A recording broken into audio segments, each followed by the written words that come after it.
Welcome, podcast listeners. This is episode number 301. 301? Fucking hell, like, wow.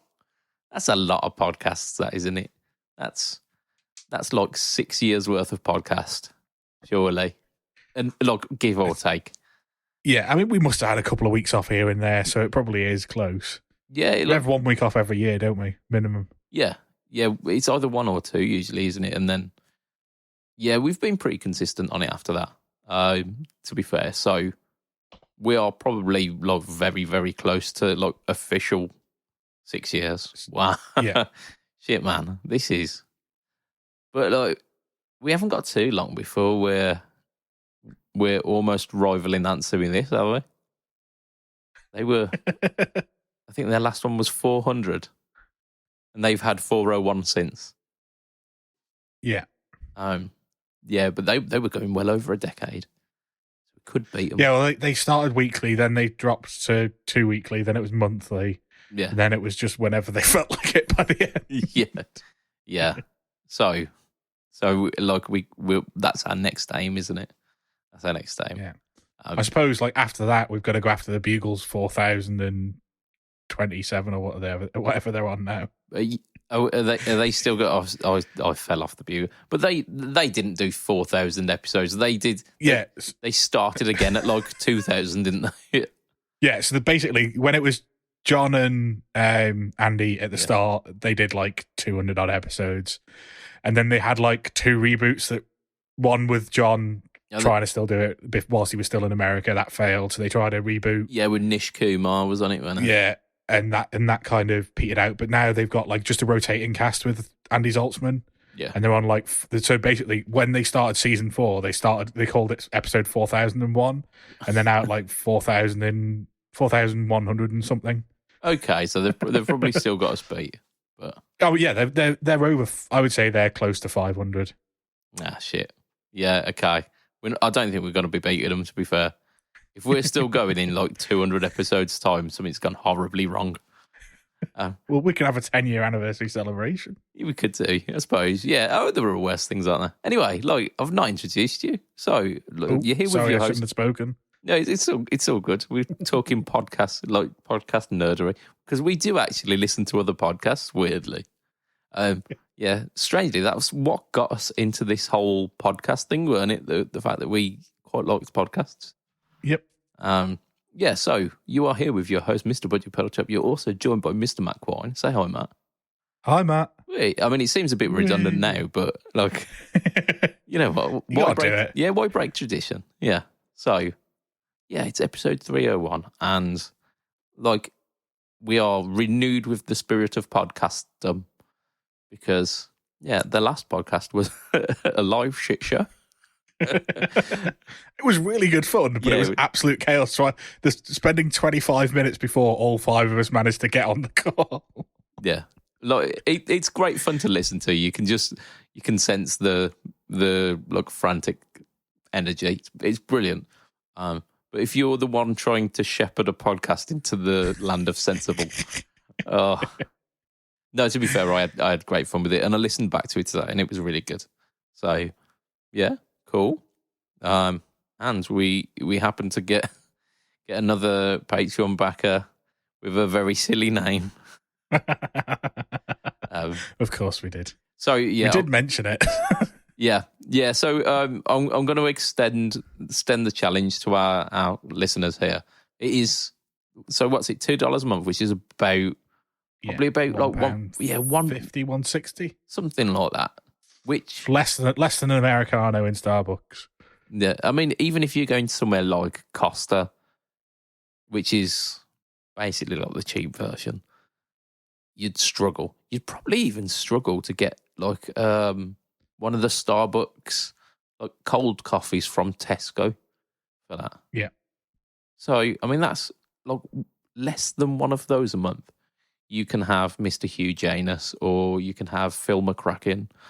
Or just go for it. See how bad you can make the end of this podcast. Yeah, like you can make that. Because ideally, what I want a large list of like incredibly insensitive names, But I want to see where the line is. I want to see if someone can create a name so vile that even you won't read it out. Yeah, that I won't read it out, and I'll have to just refund you. So, I mean, that's the challenge to you, listeners, and it don't really cost a lot, is what I'm saying. It costs less than a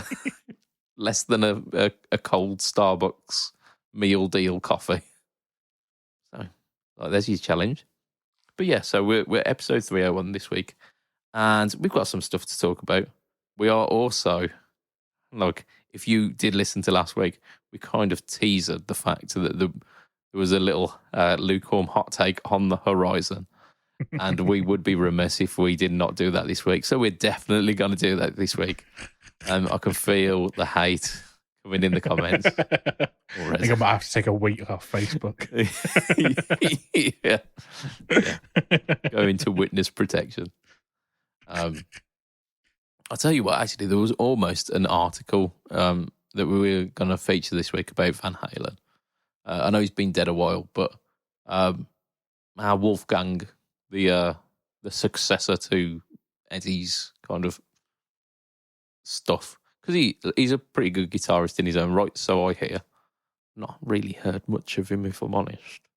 But he was complaining to some kind of news outlet that the reason why a Van Halen tribute's not happened is because all of the members of Van Halen are really childish pricks, basically.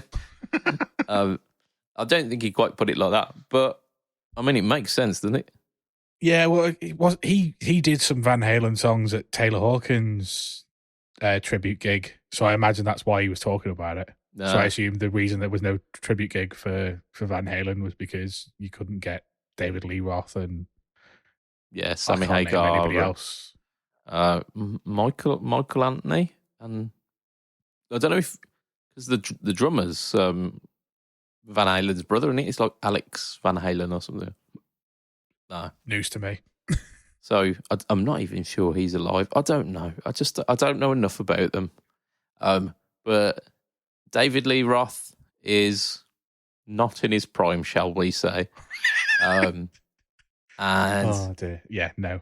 You ain't going to have too long left before that tribute concert can't happen, or perhaps becomes a double whammy for one of the others as well.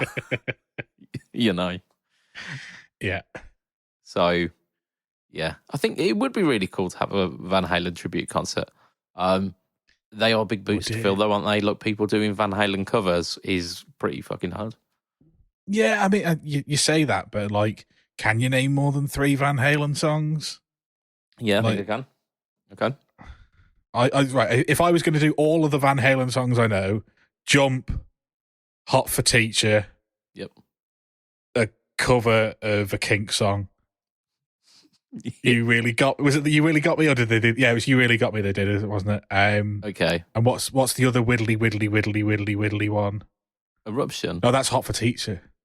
What? Eruption. That's it. Yeah. Okay, so there you go. There's 3 and a cover. Okay. Yeah.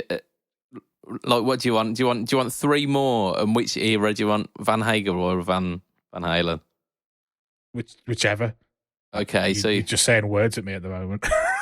We'll go Lee Roth. This is me swinging my fucking Van Halen knowledge dick around here. So we got Pretty Woman. We've got Walking down the street. Oh, they did do that. They did Panama. They did.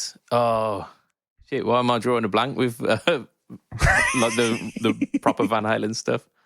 It's just all of the early Van Halen one. Like Spanish Fly was one, weren't it? We got Ain't Talking About Love. Yeah, shit. There's tons of early Van Halen. Van Hagar, you talking? Why Can't This Be Love is probably their big post Lee Roth hit. What else have we got? Up for Breakfast, I think it's called. Really bad euphemisms. It always sticks in my mind, that one.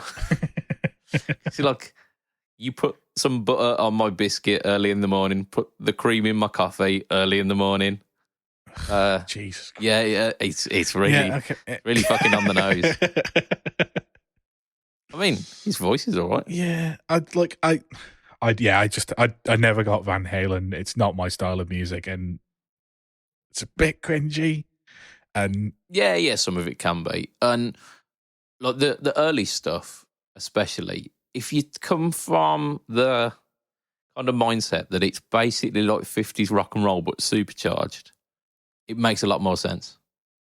okay, you mentioned a couple more songs when you did the earlier Van Halen stuff that actually I think I might have recognised. So, Padded bra, dun, dun, dun, dun.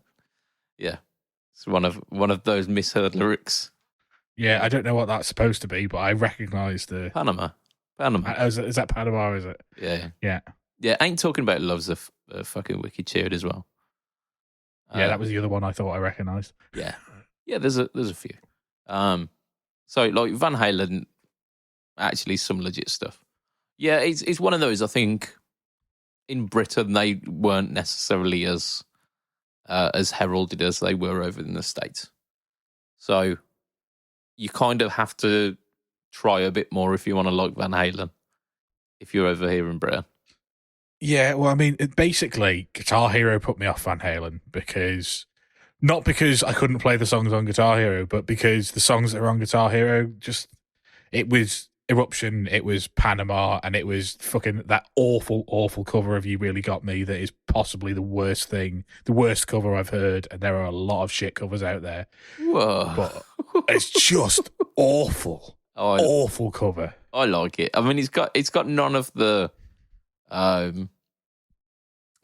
Dynamics, none of the impact. None. It is pub rocker who doesn't know how to set their amp tone. It is pub band who don't know how to do anything other than chug along to the max.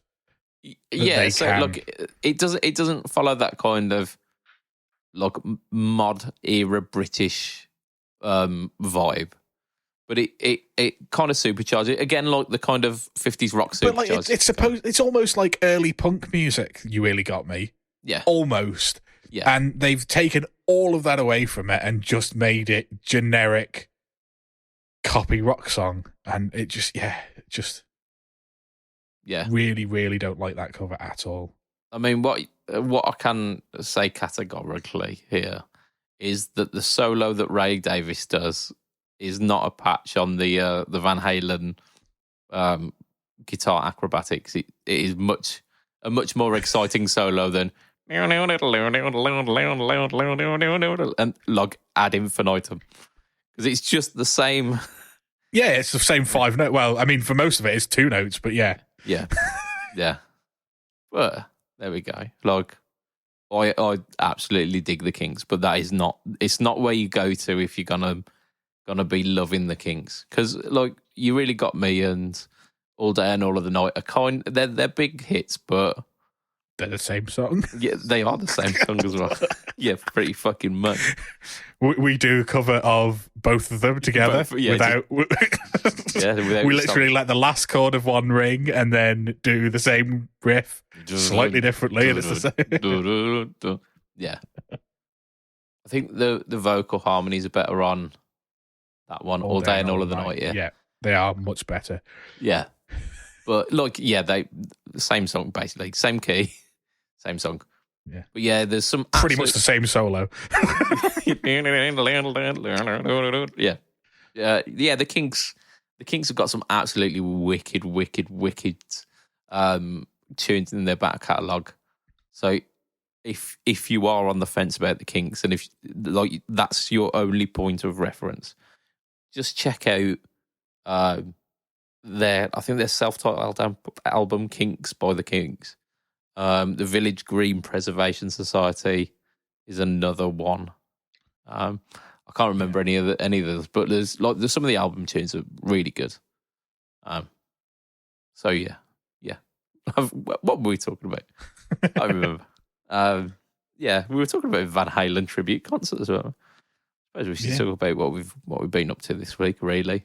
Because maybe Ray Davis can come up and do the solo from the cover of. or like get Ray Davis to cover like Jump. And then you get to the middle section and he just goes where it should be some like phenomenal tapping thing. Yeah. Right, so we'll talk about some of the stuff we've done this week because we usually do, and we're self-centered. Why not? I've got quite a few bits, so I think I might go first this week. Okay. What are we saying? In fact, you know what? I should be a gentleman. What we've been up to this week, Matt? Right. So TT starts on Sunday for me. I have been preparing. I have been with the band that I've been with for about 10 years. We finally decided not to do the same set for the first time in about 3 years. Hold the press. So we're basically relearning some songs that we haven't done for a while and adding a couple new ones in. So I've been looking over songs I haven't played for, like I say, most of them about 3 years. A couple of them that I'd never played at all, but they're fairly straightforward. Like it's an Oasis song, and I can't even remember what it's called. Shock of the Lightning, Shooting the Lightning. Google Translate comes up. Did you mean Beatles?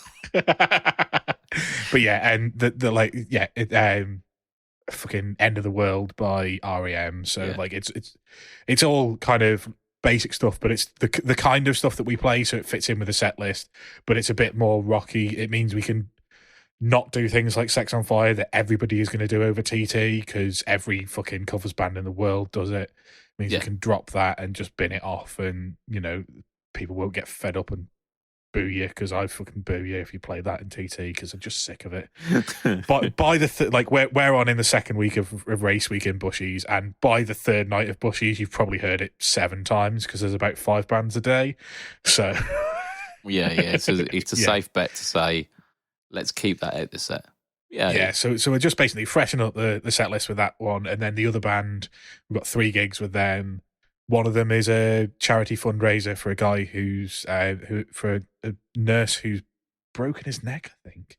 He took a tumble in March or April, so we're doing a charity fundraiser for him, and then we've got a couple of TT gigs. So the charity fundraiser, we're going to need a couple of party tunes because it'll be more of there's raffles going on and things like that, and then they want a band to end the night off. So we've got to basically bring back our old set list and then add a few more as well, just so that we've got something a bit fresh for TT, just to kind of get us back up and running again. But so I've been learning new songs, restringing guitars, and making sure I've got amps working, and building pedal boards, and just doing all of the maintenance stuff that you do when you've got 4 gigs in 8 days or whatever it is. Yeah, because shit needs to be on point, doesn't it? Yeah, well, the last thing you want to do is come home from a gig, 2 a.m, you've got work the following day. I need to restring that guitar before the gig tomorrow. Yeah, like if you go to like one of the gigs and like your string pops off or whatever, and then you're like, fuck, like I'm screwed for the next 4 days. Yeah.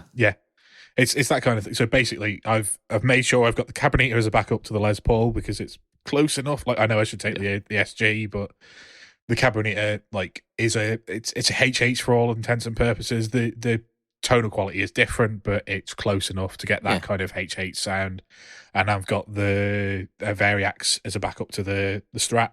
Yeah, and I'll make sure that all 4 of those are in top nick, and then I'll probably take the Telly as well, just in case we do any of the out of tune stuff. I would say out of tune, like open G stuff or whatever it is. I call them the out of tune songs because they're not in East. Yeah, because it's not in the tune that we usually are.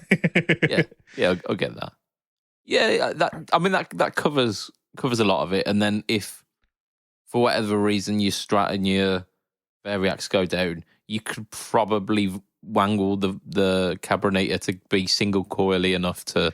Yeah, you just roll off a bit of volume, and I could probably take put a bit of top end on with a couple of pedals or something. But you get close enough. But I'm unlikely to break strings on two guitars in 4 nights. Yeah, if I restring them all fairly close to the start. So I've done 3. I've got 2 more to restring before Sunday. You've got the Variax as well. Like the Variax can be. Yeah, the Variax. Yeah, it will be everything like at a push.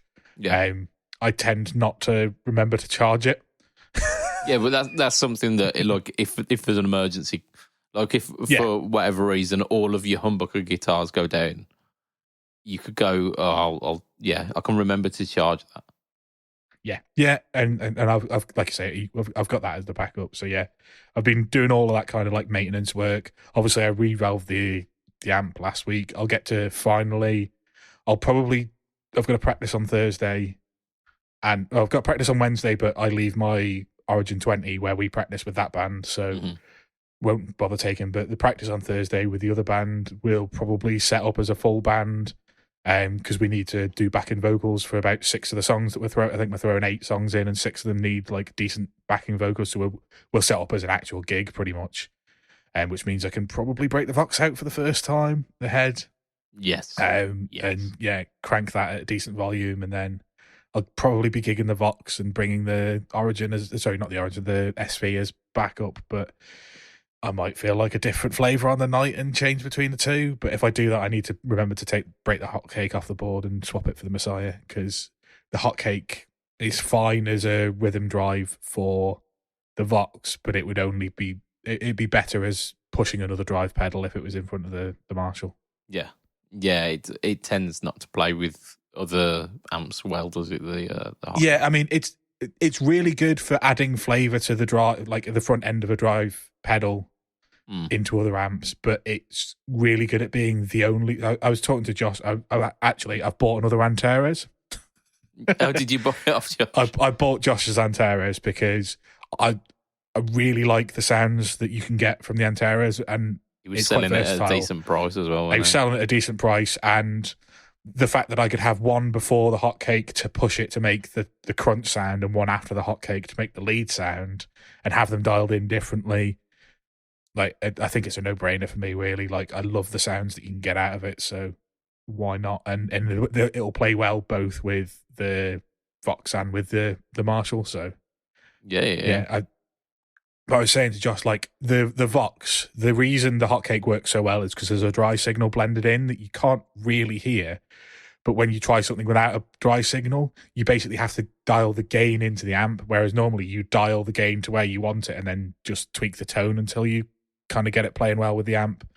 But the Vox really, with other drive pedals, if they've only got if there's no clean, you dial the gain to where you're not losing that clarity, which is a little. It means that I tend to run the Messiah with less drive in front of the Vox, which I don't particularly like. I like the gain about halfway on the Messiah, so that I've got a fairly good amount of gain on the low gain, and then quite gainy on the high gain. Yeah. And the Vox just wouldn't go with that. It would just go muddy on the high gain, and it would even start to go muddy on the lower as well. Yeah, it's not what you need, is it? Yeah. But yeah, so I'll take the Messiah in the box, and then I can, if I should feel like changing amps, it's one pedal off the board. Swap. It's a 5-minute job. Yeah, I got to say, I did see that Josh was selling. He's selling 2 Tight Effects, and he's selling Raise the Dead as well. And I got to say, like, the prices he was putting them up for, I was very tempted. Like, I know I've got one, but mine's not in a real box. But yeah, I did. I bestilled myself. I mean, mainly because my my bank account only had 2 digits rather than the 3 that it usually has. So I was like, probably not wise. Well, to be fair, I told him I'd pay him on payday, which is on Thursday, because similar reasons. But I'm coming into some money at the end of the week because I bet on my football team to be shit, and they were. Get in. I mean, that is a silver lining right there, isn't it? Yeah, it takes the edge off Chelsea finishing in the bottom half of the Premier League after spending £700 million, which is just embarrassing. I mean, it's the most British bet that you could have made as well, isn't it? I bet that my football team are going to be shit. The hilarious thing is, what I actually did was, one of my mates is a Manchester United fan, and the teams don't particularly matter, but basically he went, my team's going to be shitter than your team. So I bet on his team to finish in the top 4 and my team to finish in the bottom half, and both of them are going to come in. Get in. So it's just like, you're wrong and I'm right. It's a proper British bet of, you're wrong, I'm right, I'm going to prove it. I mean, it's the literal meaning behind putting your money where your mouth is, isn't it? So yeah. I'm glad that it's come good for you. Yeah, I mean, like by the end of this week, I'll be paid for the gig that I did over the weekend, and then I'm getting £100 from my bank for some reason. They're just giving me £100. It feels very much like a Monopoly card has been drawn. But I got an email off the bank going, yeah, you've won a beauty prize. Here's £100. No, they're like, yeah, like this weird scheme, and everyone's getting £100. I think it's because like British life is shit at the moment. We're just like, here you go, let's take the edge off.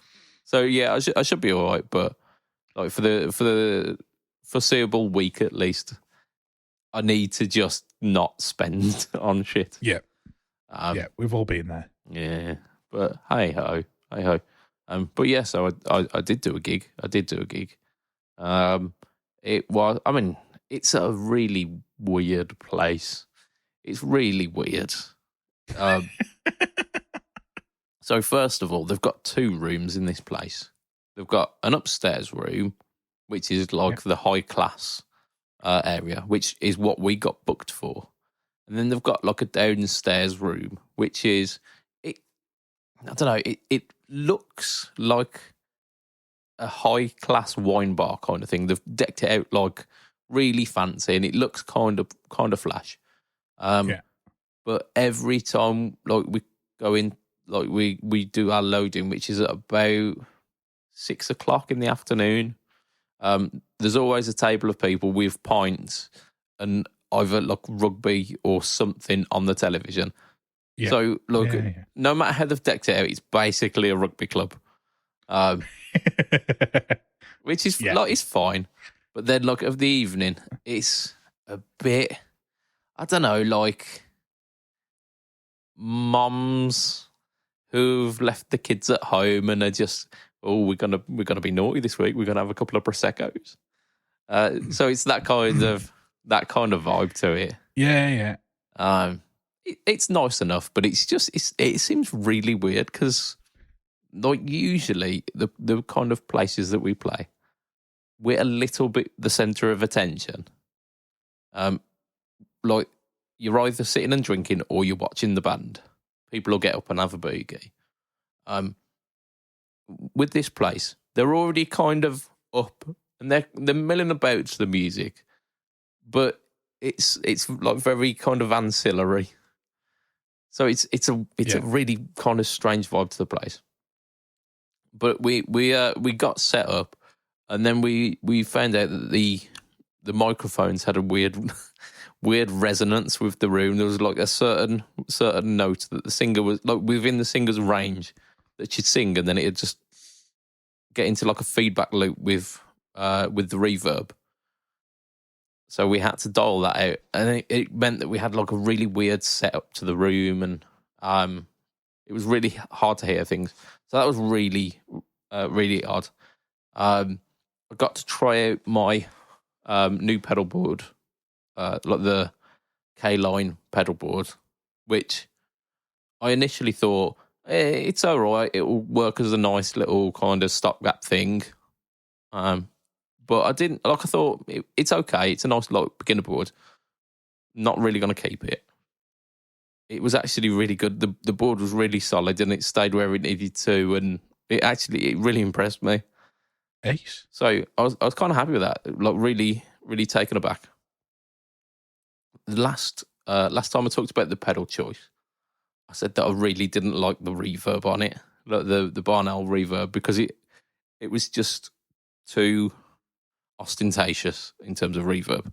Like it had these weird like overtones going on with it, and it was just a bit too ambient for me. I want something that sits back a bit. Within like a band mix in front of a crowd of people, you stand on that and you get exactly what you need. You just get reverb. So I'm like, I was being a bit of a precious little so and so about it, because it actually.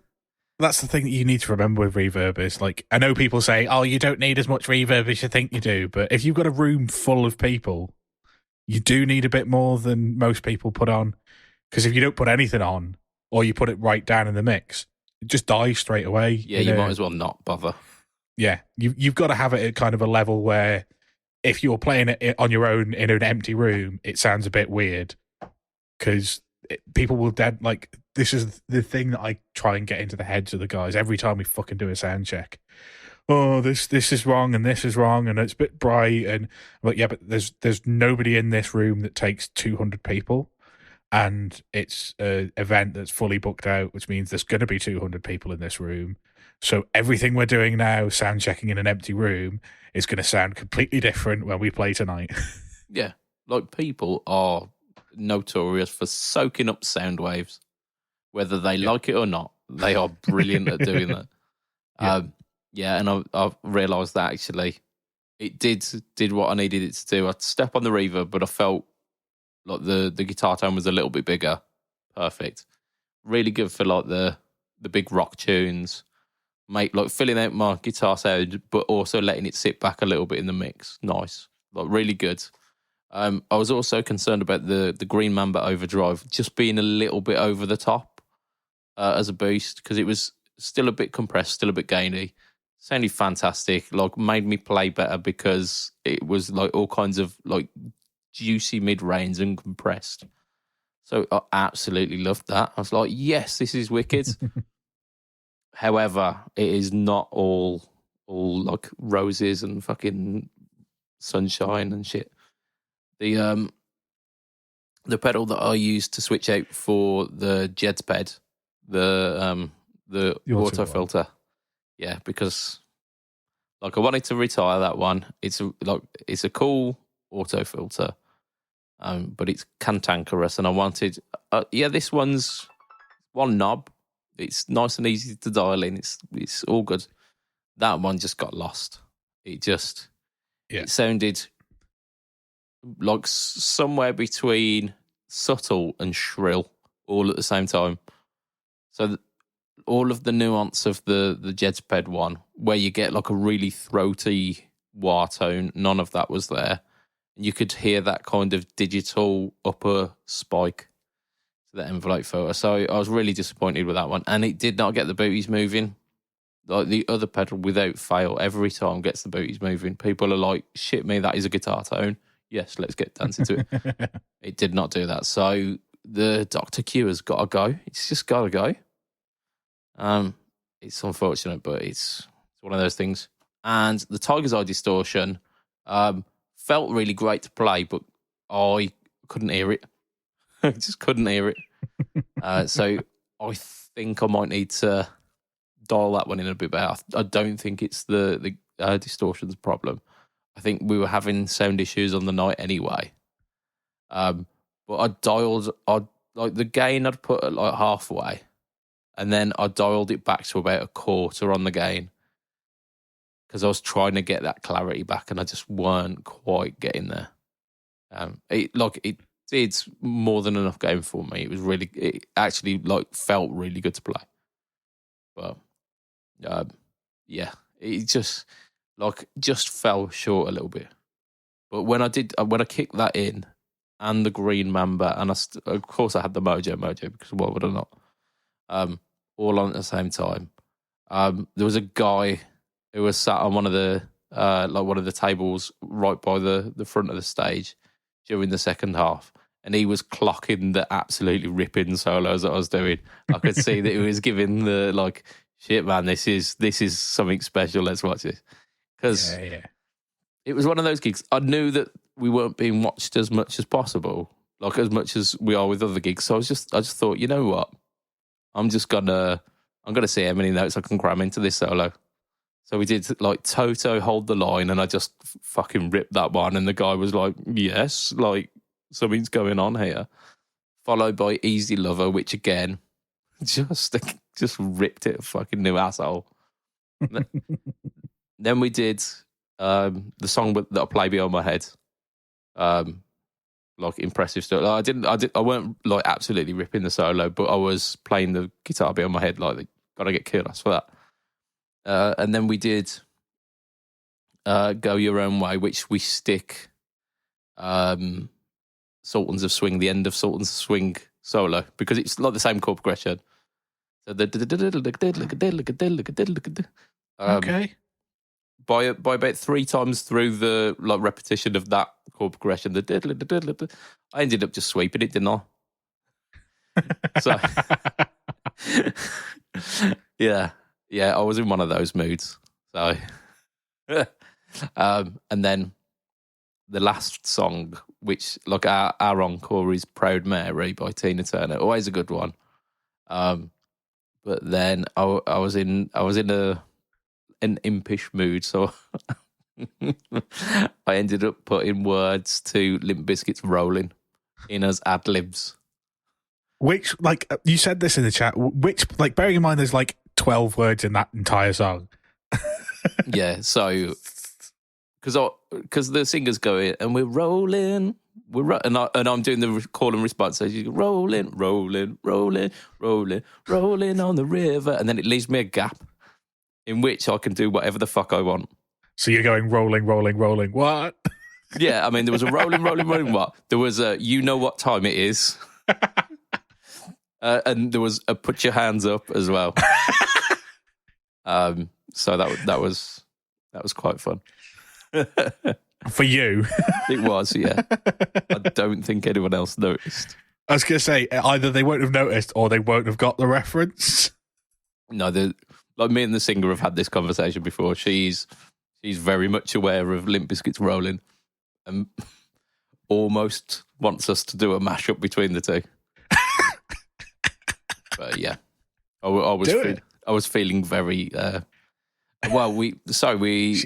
She's got a red cap and turn it backwards. And... Yeah. Me and the singer have tried to convince the keyboard player that we need to do a Spice Girls song, and he's having absolutely none of it. So I think Limp Bizkit is a step too far. Like once we crack the Spice Girls... Or maybe it's the other way around. Maybe the Limp Bizkit is the route into the Spice Girls because it's rocky enough that it's not cheesy pop. So you could just give them the music-y bit and then just kind of like feed it in and then, eventually get to playing Wannabe or... Yeah, I want to do one of the good. I mean, if you're doing Wannabe, it's basic bitch stuff, isn't it? You got to go like say you'll be there. Maybe a 2 become 1. I don't know. Like what, the wet stuff at the end? Come on now. Spice up your life. Like yeah, yeah, absolutely. And to be fair, Spice Up Your Life, every single drunk woman in that pub is going to be on that dance floor screaming at you.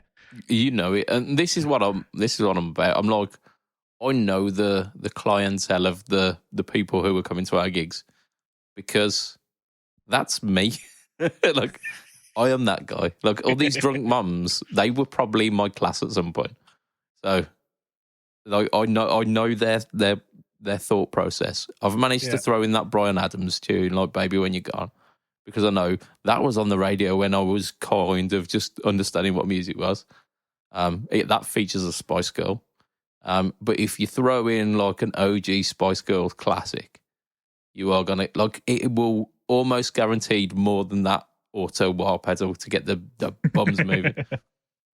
But yeah, so I think like with all of the kind of sporadic sound issues as well, I want to bring a serious consideration to the table here.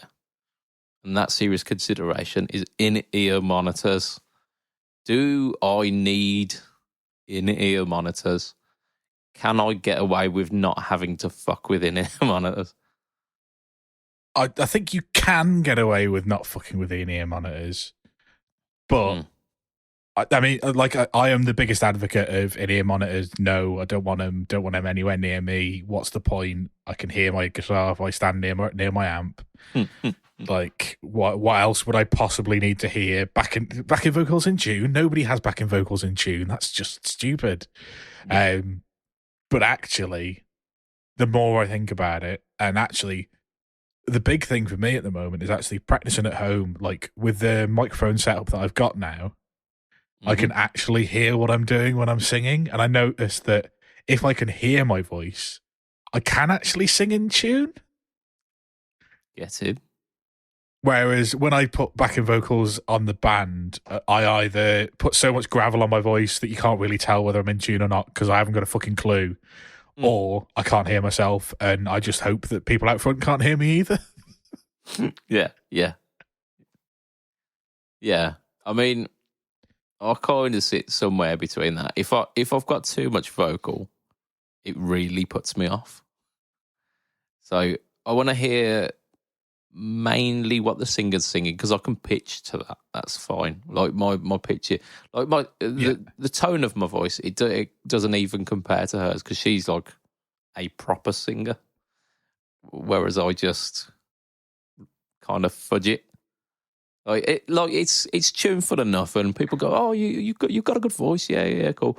But when they talk about her, it's like, "Oh my god, you are phenomenal," and that's fine. Like she's like that's her thing. That's look, as long as if we had it the other way around, where I was a phenomenal singer and she was like, "Yeah, it's all right," that would be shit. So like we've got it the right way around. Like she's an absolutely fantastic singer, and she's really easy to pitch off, and she's very consistent as well. I know that if she sings it one way this night, she'll do the same melody the next night and the next night and the next night. So it's a real pleasure to be able to sing with someone who's so dependable. Yeah. So I need to be able to hear her to be able to pitch my notes. When I hear too much of me, I can't hear her, and that's the problem. But I also need to hear just enough of me within my guitar within the mix as well. Because if I'm hearing just me, like a really kind of flat sounding direct version of me, which is what a microphone in front of a cab sounds like, it's too much. Like I can hear all of the in between picky notes and like the fumbled bits and all of this, and that just makes me paranoid because I can hear it too much, and other people will be able to hear that. They won't, but it gets in my brain. Yeah. So I think that's the danger of in-ears for me. It'd be having the sound too direct without having a full enough accompaniment of the band. Yeah, that would be it for me. Like I need to hear a proper mix. It doesn't need to be an exact mix of what it should sound like out front. Like if it's a mix of drums, bass player, and my guitar, and I can barely hear the other guitarist and barely hear the vocals, well, that's what I've listened to for the last 10 years. So, that would be fine with me. But like, ideally, if I was going to have any ears, I just want to be able to hear my own vocals for backing vocals. Yeah. And I'd also want a microphone with a switch on it so that I can sing songs that I don't do backing vocals on and not have to try and concentrate on singing in key whilst playing. Because one of the things I'm very good at memorizing lyrics. I always have done. And if I hear songs that I know, I can't listen to a song whilst I'm at work because I will sing along. Like I often put headphones in and I'll either have to listen to a podcast or an audiobook. It's why I started listening to podcasts. Because if I listen to a song whilst I've got headphones in at work, I will sing along if I know the words. I can't not. I've since learned it's because I've got ADHD and it's a really common thing, but I just physically, I can't not sing along. So the problem is I know all the words to most of the set list because we've been playing it for 10 years in one of the bands. And yeah, I can't not sing along, but I also don't want to have to concentrate to sing a lot of it in tune if I'm trying to concentrate on playing the guitar. Yes. I'd like to just make sure that nobody can hear what I'm singing, which is what's currently happening. But if I put I can't play with earplugs in because it just, you can hear yourself when you've got earplugs in. You can hear the resonance in your head. Hate it. I've stopped playing with plugs in. Like, it's probably really bad for my hearing, but it's not bad for my mental health. So, yeah, you've got to like weigh up, haven't you? So maybe in-ear monitors is the happy medium. But it's like there are like cheaper options, but it's generally quite a cost outlay. Is the one issue is that like you like do the outlay for it. You're out of pocket by a couple of £100, and then it's actually not any better than like a monitor wedge, and then you've wasted all that cash for something which it just isn't isn't as good or isn't better, isn't like £200 better.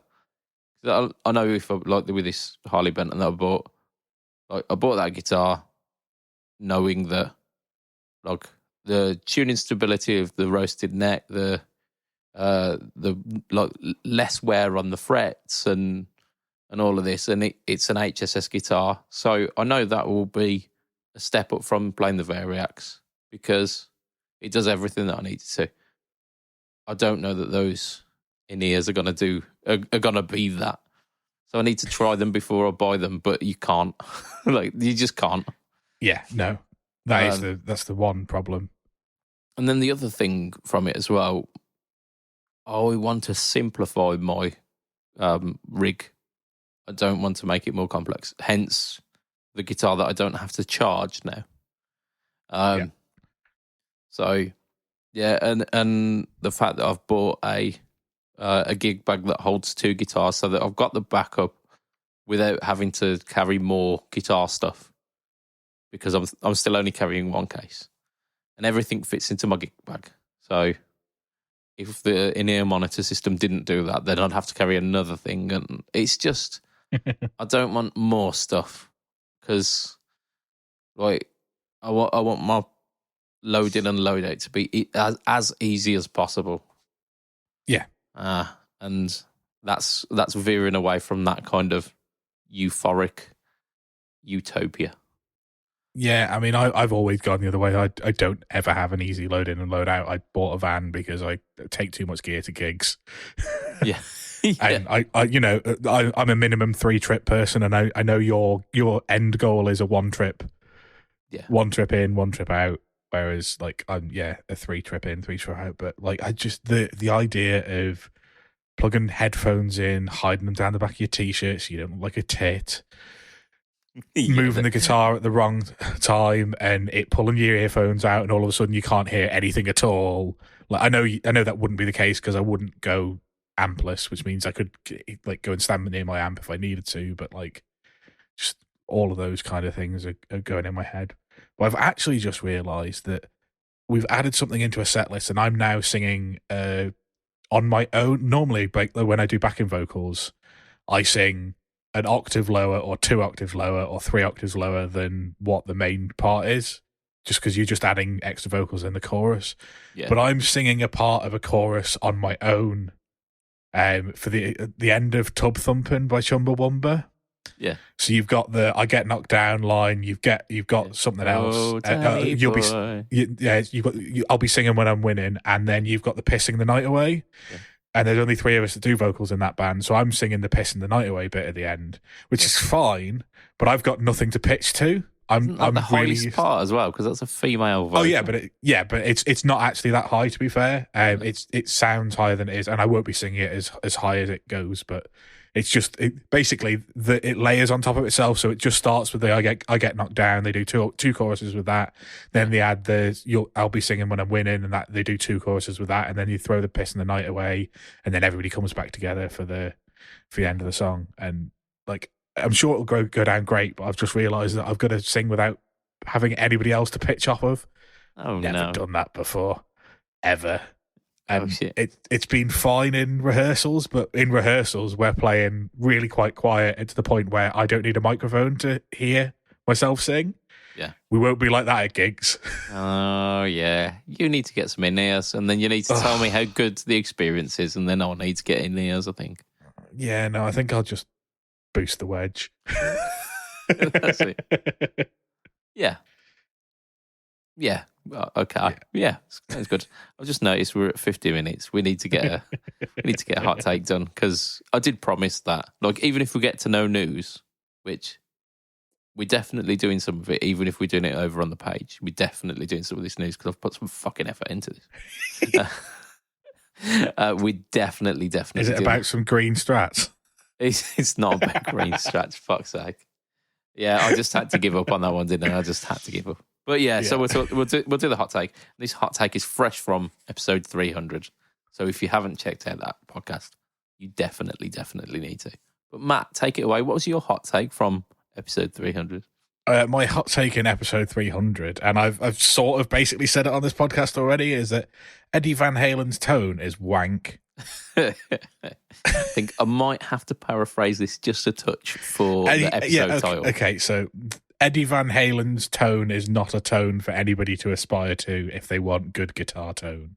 I prefer Eddie Van Halen's tone is wank, I'll be honest. It's much more succinct. I like that. But yeah, okay.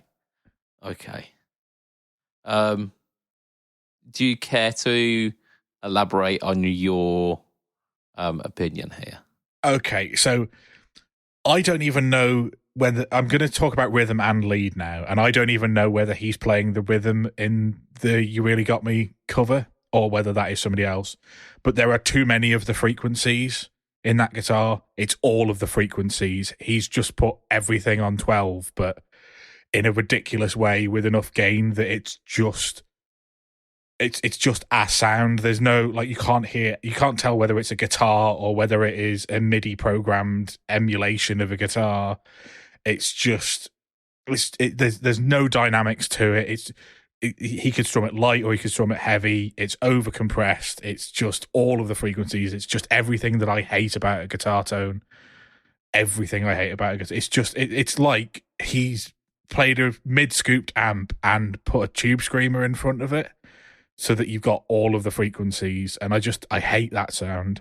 Yeah. And then you go to his lead tone, and it's pretty much the same, but with far too much gain and far too much compression. Like, it's so there's no dynamics to any of his playing anyway. But if there was dynamics, you wouldn't be able to hear it because everything is just one flat volume. Just like I say, it's just all of the frequencies. Push them down your thing. None of the rest of the band matters because I'm showing off that I've taught myself to tap. And I just it's everything I hate about guitar tone. Yeah. So it's like it's basically your standard 3-piece band, isn't it? Where you've got guitar, bass, drum. So there's not a dual guitar thing. Obviously it's not a 3-piece band, but David Lee Roth jumps about and he's not playing an instrument, so effectively it's 3 instruments and a singer. Yeah. Like, it's the kind of the standard thing that you'd expect from, like, the Hendrix Experience or from Cream or all of this. And they did a similar thing where they, like, to compensate for the fact that the band sounded quite thin, they threw loads of gain onto it. Like, they'd use fuzz pedals and they'd use all manner of, like, modulation and time-based stuff to make it sound really, really thick. And that's the evolution of where that's come from. But it's that taken to 11, isn't it? And it's a different flavour of gain. It's like that really, really kind of soft, mushy sounding gain. But it was all designed to have the maximum sustain, because what he needed to be able to do to make the notes sing and pop out was he didn't need any of that note decay. He needed the notes to just almost sustain forever. So in terms of like the kind of rationale behind his decisions for it, like he'd have like the soft flanging like undulating tone for it to make his guitar sound bigger than it was. He had like the ambient delay thing to make the guitar sound bigger than it was, because he's the one guy in the band doing the thing. Yeah. Like, was it the most desirable tones? Like, some people have spent their adult lives trying to nail that tone. So, like, for some people, it is the be all and end all. Yeah, it's not my idea of the ideal tone, but when I have played tones that are similar to that, it's fun because you're not having to think about, oh, will the note ring out long enough? You think, widdly notes go whittle. And it makes that kind of stuff easier to play because it's like all of the notes just pop straight out. So what we're saying is basically he invented a tone so that he could pretend to have invented a technique when actually if a normal person just turned all of their controls up on all of their pedals and guitars and hit roughly the right parts of it, they could probably tap as good as Eddie. I think he created a tone that helped him facilitate his new technique. Like the tones that came before that, even like the big like Hendrix roaring Marshall amp with a fuzz in front of it wouldn't have necessarily have done that because it doesn't compress in the right way. It's still got that kind of vintage flavour to it, and it may not sustain in the right way. And you'd actually probably get more feedback per gain capita than you do for that. It's like a more efficient type of gain, so it allows you to have those really singy, sustainy notes and facilitate that kind of that guitar gymnastic tapping and like arpeggio lines and all of this shit. So it was it was necessary for that evolution of guitar. And would guitar be the same without Eddie Van Halen? No, it would not. Would guitar tone would guitar tone have evolved if it weren't for Eddie Van Halen? I don't know, but he was definitely he definitely cornered that kind of sound, didn't he? Which then led on. When was that first Van Halen album? Is it 80s? I think it was 79. Okay, I think it was. I'm just trying to think if there's anybody else who's got a similar, what I would call heavy guitar tone. Like in terms of that sound, I think it sounds far better in a metal 3-piece than it does in a, for all intents and purposes, blues rock 3-piece with a arrogant guitarist. Oh, I mean, where do you go? But it was like I mentioned earlier. It's basically like 50s rock supercharged, isn't it? Yeah, but it's also metal because it sort of is. But the more metal stuff that guitar tone sounds better for, I think. But the other thing I'll say is it oversteps the bassist on some of their songs when he plays rhythm, which is ridiculous for a fucking 3-piece band. Just learn how to have a different. Your amp, like you built your amp, you can make it have a fucking second channel, and that second channel doesn't have to overstep the bassist when you're playing rhythm. If you're going to call yourself 5150 and create an amp, and it's going to sound my sound, create a rhythm channel that doesn't overstep your bassist. I know he's not here to defend himself, but rest his soul. He aimed to get a bigger guitar tone, and by shit, he managed to do that. He managed too well. But going back to the original point, is Eddie Van Halen's tone wank? That's the question. And I think that might have to actually be the question in the Fret Talk podcast. I mean, I made a ridiculous statement in the group that I would rather have Lil Wayne's playing ability than Eddie Van Halen's tone, and I stand by that. I mean, I'd rather have neither. That's an option. Oh yeah, absolutely. Yeah, I mean, but I'm currently in that camp because I don't play like Lil Wayne, and I don't have Eddie Van Halen's tone, so yay. Like happy medium. But so our Fret Talk, like the hot take is back briefly. We've done a little hiatus. We're still gonna go on the hiatus with it because I want to bring it back with some more viewer hot takes. So orientated. So I'm gonna think of a way of making that more community driven, and we'll gather a few suggestions from the community before we bring back the hot take. But this is like a nice little kind of reprise for season 1 of Hot Take. And then we'll be back full force with season 2. But I think that as well is where we're going to end the podcast for this week. So we're not going to do any news because fuck the news. We're going to do the news in the Patreon. Yeah, well, we're going to do one bit of news, and it's basically Sting is moaning about AI in the news. Okay, so we're going to do that, and we'll save the other ones for like next week maybe, because there's not a lot of news going around at the moment. There really isn't.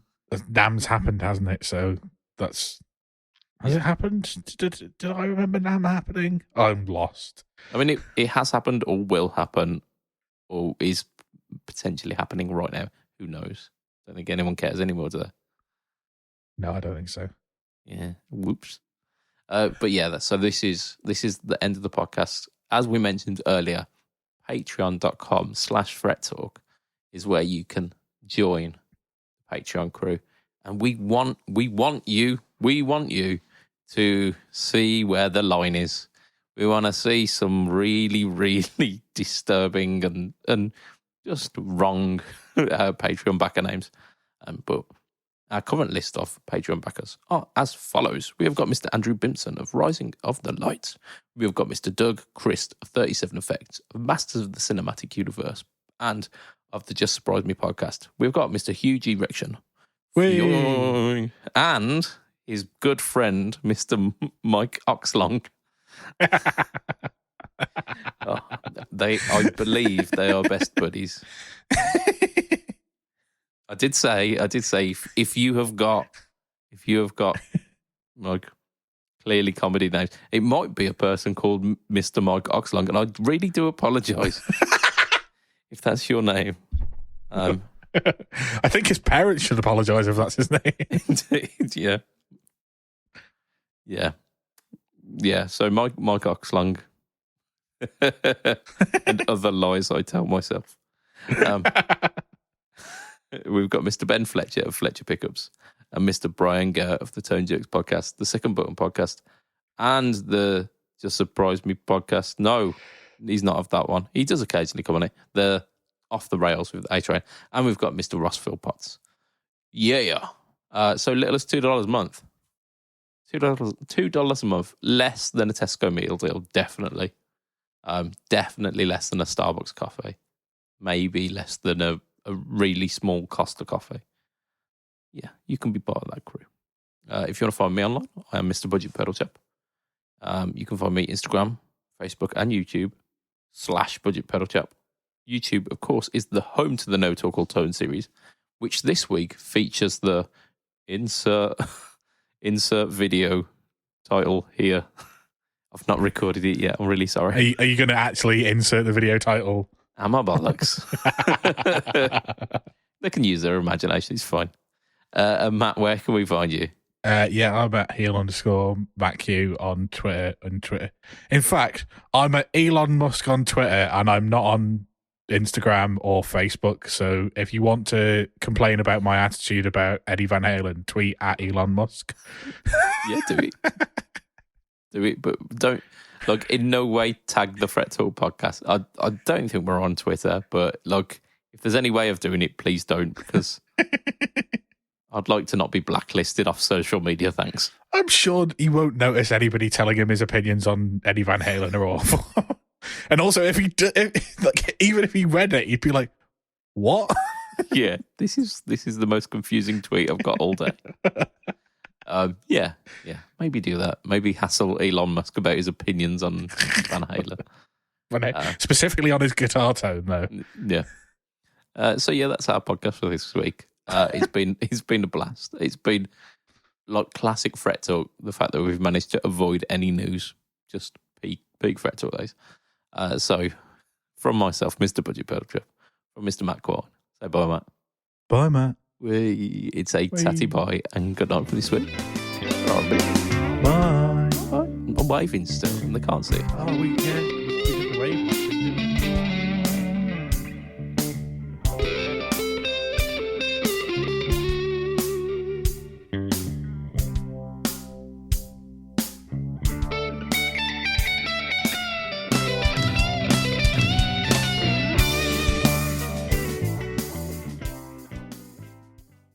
A nurse told me, sorry for the wait.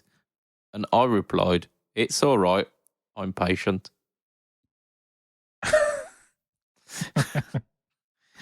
Oh dear. We are scraping the bottom of the barrel, I think, because we have exhausted all of the bad jokes.